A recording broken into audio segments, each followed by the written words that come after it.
Many years ago, decades, when I was first learning training in marketing and public relations. I was in Chapel Hill.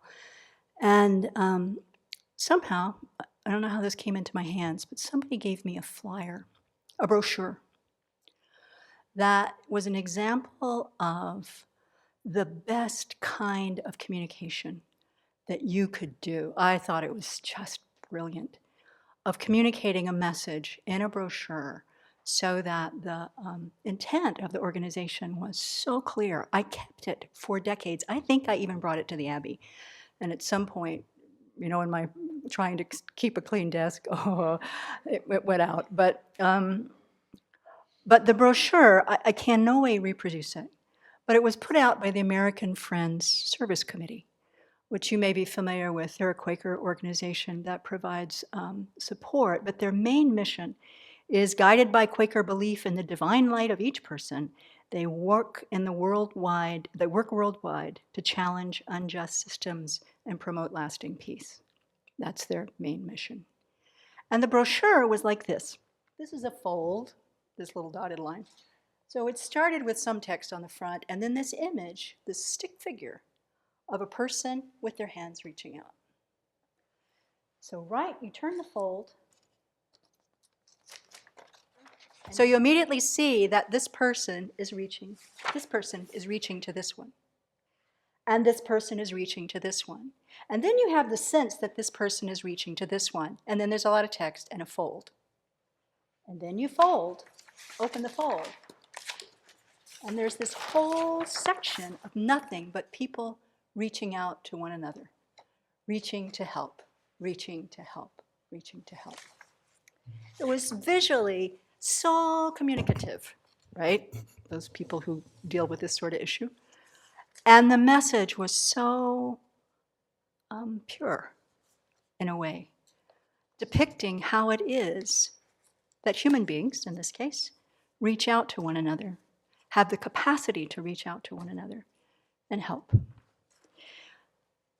I believe that when His Holiness says society is kindness, this is what he's talking about. People reach out. People reach out. And so just, professionally, keeping this brochure in my mind, kind of literally on the corkboard, reminding me that this is how to communicate the important missions. All the years that I was teaching Reiki, almost 2 decades, this image of reaching out was a part of that movement, right? And it's also a part of our communications at the Abbey, no questions about it. But the thing that keeps coming to my mind now, the reason why I'm talking about it today, is that this image is back in my mind as I'm trying to practice with what's going on in our world, with all of the, there's not even a word for it, the unspeakable devastation that's happening in Ukraine, also inside of Russia, I think. This is the way I have to keep my mind in motion. Living beings reaching out for one another. And we see this in the way that European countries have opened their borders. There was a news clip that I saw early on, how long has this been going on? Not so long. But someone was interviewing a Polish man at the border who was there with diapers and food and water bottles, and he had on a red jacket. And the reporter made this kind of, funny comment. She said, "Oh, look at your red jacket. Who are you?" And he said, "What do you mean?" And she said, "You're like Santa Claus." And he just looked at her and he said, "No, normal Polish man." Normal Polish people reaching out, right? So the news that Yo-Yo Ma, world-famous cellist, is on the street in front of the Russian embassy in Washington, D.C., playing his cello as a protest against the war. The videos that are coming out of violinists performing in basements as the people are there, escaping from the potential bombing, children that are singing, people that are reaching out to make sure that if you don't have food, even our friend in Ukraine is calling to check the people that she can get in contact. Are you okay? Do you have help? This, too, is what this war is about. And I believe, in order for us to maintain our sense of hope and confidence in the goodness of living beings, this is what we must look at. It's what I have to look at. It's really what I have to look at. And I'm in retreat and I'm watching the news. Why? Because I believe that I need to have a mind strong enough to walk into any situation and hold my seat and see the kindness in living beings in order to be able to help. And my mind is not so strong. It needs work. And these people are helping me. These people are helping me a lot. So that's been a huge part of my practice. One thing that also comes to mind as I'm doing these meditations, well, 2 points. One is we are told over and over again that in our meditations to develop love and compassion and equanimity, we bring to mind people one at a time. We don't go into this amorphous, may all sentient beings be living in peace. We go one at a time, wishing, seeing this person is just like me. This person wants to be happy. They don't know how, but that's the motivating factor. They are just like me. May they be happy.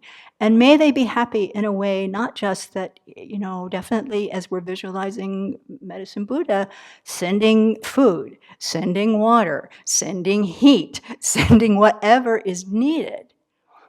We also have to send the Dharma as the ultimate gift, because that's what the problem is. People don't know. We don't know. What are the causes of happiness and what are the causes of suffering? The other thing that I think about too is when I do my meditations on being reborn in that animal realm, one of the things that comes to my mind and kind of horrifies me the most is the possibility of being reborn as a being who's so obscured that you don't know that you're eating a being alive. Your food is a living being. You have to eat that living being in order to stay alive. That's the karma you've created. And you don't know it's a living being. That's the depth of the ignorance that obscures our mind. And then I think, I was kayaking out on the coast of British Columbia, Vancouver Island, found a little oyster shoal. Oh, we were so excited to dip those little oysters up, pop them open, and pop them in our mouth right there in the kayak. I ate them alive too. Absolute ignorance that I was eating a living being. It's the same thing. It's the same kind of ignorance that does not know that to get my needs met, whatever they are, I have to kill human beings. I mean, we do it with the meat industry, for goodness sake. We're killing beings so we can eat too. We don't have to, but our ignorance doesn't let us know that. So whatever the mission is, either I don't want to get shot for being a traitor, or I do believe in the cause. I don't know how much of that's happening in the Russian army, and I want to reclaim this country. Total ignorance obscures the mind being able to see the suffering there. And we see that in so many different ways. It doesn't just happen here. But the other thing that for me personally, I think it's the same ignorance that makes me not able to see the kindness that comes to me. It's more subtle. It's not that I can't see that it's a living being, but can I recognize the kindness that is being offered moment to moment? And so with this image, seeing the kindness, looking for the kindness, seeing that it is absolutely there in this situation. And it's absolutely there in all of our situations. Really, it's there. To cultivate a mind that sees that kindness, to cultivate a mind that wants to be only coming from that kindness, that wish to be of benefit, requires a tremendous amount of strength. And, you know, I was going to do a whole BBC on impermanence. That's how I sort of got sidetracked. But I keep thinking, too, every time we think this shouldn't be happening, the fact is it is. It is. Wasting time thinking it shouldn't be is a waste of time. Wasting time thinking, oh, I thought we fought this. I thought we were done with this. Honey, things change just like that. And so the more aware and attuned we are to this, reaching out and recognizing that in other beings as well, recognize the capacity is there in every being. That mental factor of non-harming is there. May we really use this opportunity to develop our own love, compassion, wisdom, and skill, and our determination to develop bodhicitta and to develop our renunciation in this life while we have the chance, because we don't know about tomorrow. We don't know about tonight. We don't know about tonight. And how fortunate, how unbelievably fortunate we are to have the teachings that we have, the background that we have, the circumstances that we have, to think about this war in this way. Third point, and I'll stop. We must rejoice. Not just see the kindness, but rejoice in everyone. And that will help keep our heart light. That will help keep us able to keep looking.